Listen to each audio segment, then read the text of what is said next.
We're going to look at our prone cuff assessment procedure, and this is evaluating supraspinatus and infraspinatus. So this gives us an opportunity to offload a painful shoulder in this position, supporting the arm on a towel or a cushion and then bringing the hand in to really support and offload.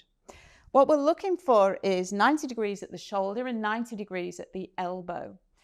And we can add this support, as I say, underneath the forearm. We're looking at active and passive internal and external rotation. And in an ideal world, you would have a ratio of 1:1. And so this is me passively moving Jack, and then I can invite Jack to do these movements on his own. So have a go, and movement faults that might emerge include wrist extension and being pulled down into adduction. Also moving the arm into extension. So if the active and the passive range are in equal measure and the client achieves a reasonable number of repetitions when compared with the non-painful side, then this is a good test. If the active and the passive range of motion are equal and the client achieves a reasonable number of repetitions before fatiguing when compared with the non-painful side, then this is a test that tells us it's safe to progress to specific functional loading activities. Now let's look at the external rotation lag sign, and this exposes teres minor. I'm going to support the arm in neutral, holding underneath the elbow, and then passively externally rotate to the full extent. And then I'm going to let go, and if the arm was to fall inwards by more than 40 degrees, then this is a positive test. Looking at the bear hug, this exposes subscapularis. And if you would put your hand onto the opposite shoulder with the elbow away from the body, and then I'm just going to pull the hands to evaluate the tension, the strength, and whether or not there are any symptoms. We can do this at a lower level or at a higher level, and that really just helps us to differentiate between the upper and lower fibers of subscapularis, which is associated with more pain and thus not always tolerable. If it's torn, somewhere in the region of 40% of patients attending accident and emergency departments will go on to have surgical repair. These are usually the younger age group with physically demanding lifestyles. The optimum time for this to occur is within 4 to 6 months. And so this gives us plenty of opportunities to prehab our clients for optimal results. For the purposes of this course, we'll be focusing our attentions on the atraumatic causes of shoulder pain and dysfunction. As you are no doubt aware, there are many opportunities for the failure of normal, efficient, and economical movement of the upper quadrant. It could be a specific incident causing injury, an insidious or spontaneous onset of pain and dysfunction with or without a biomechanical element. There's also potential for referral from adjacent or remote myofascial sources.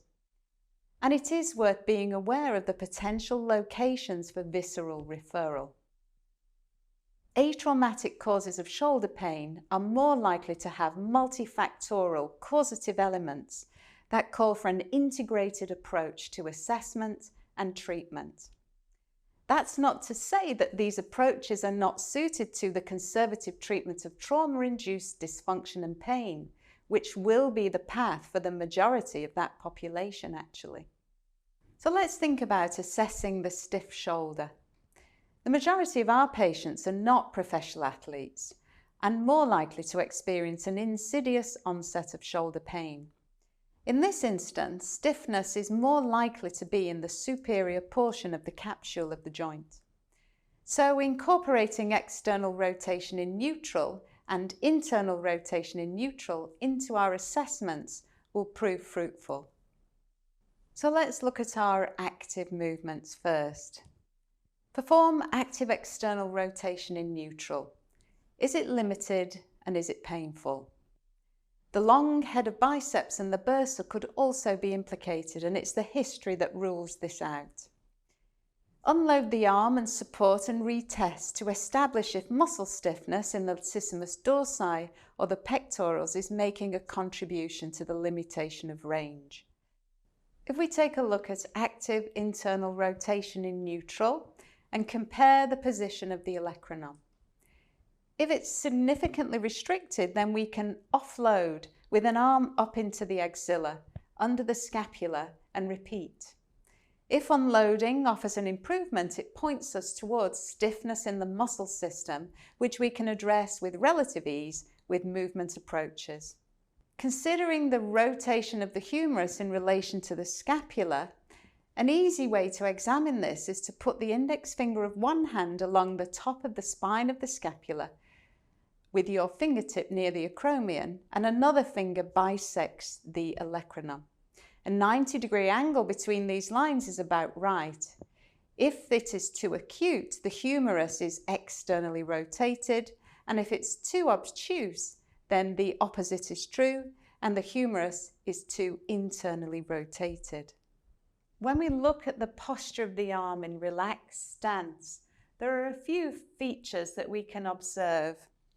First of all, the fingers are generally flexed, and the wrist is in a slight degree of ulnar deviation under normal circumstances. The elbow will be slightly bent, and the position of the humerus relative to the scapula is something that we really do want to see if we can unpick. And so what we would do is place a finger along the spine of the scapula, and then a finger, I'll do the other finger, and then a finger bisects the olecranon. And what we're looking for in an ideal world is a relationship that is somewhere in the region of 90 degrees. And so we can see that's not quite 90 degrees for Jack. It's a little bit more, slightly more obtuse of an angle. And so if we just look at the arm from the front now. When we have a stiff shoulder, although the majority of our clients are not professional athletes, it's still really important for us to examine them thoroughly. And the rotations are something that we do want to examine when it comes to the stiff shoulder. So incorporating external rotation in neutral is one of our assessments. Active external rotation in the first instance is just the client experimenting and exploring the range of movement that they have. And then we can unload the arm to support and to establish if muscle stiffness is limiting that movement. So in the event that it goes further when I support the weight of the arm, then that's pointing to muscle stiffness limiting the range. And then let's look a little bit more at internal rotation. So active internal rotation is really just turning the thumb backwards, and you could do both arms and maybe observe a difference in the arms. And so we can offload the scapula when we're doing this. If you would turn to the back, and I'll do it on this side. So we can offload underneath the armpit as Jack is doing his internal rotation. And if that yields more range, then it's pointing us towards the scapular contribution to this range of movement.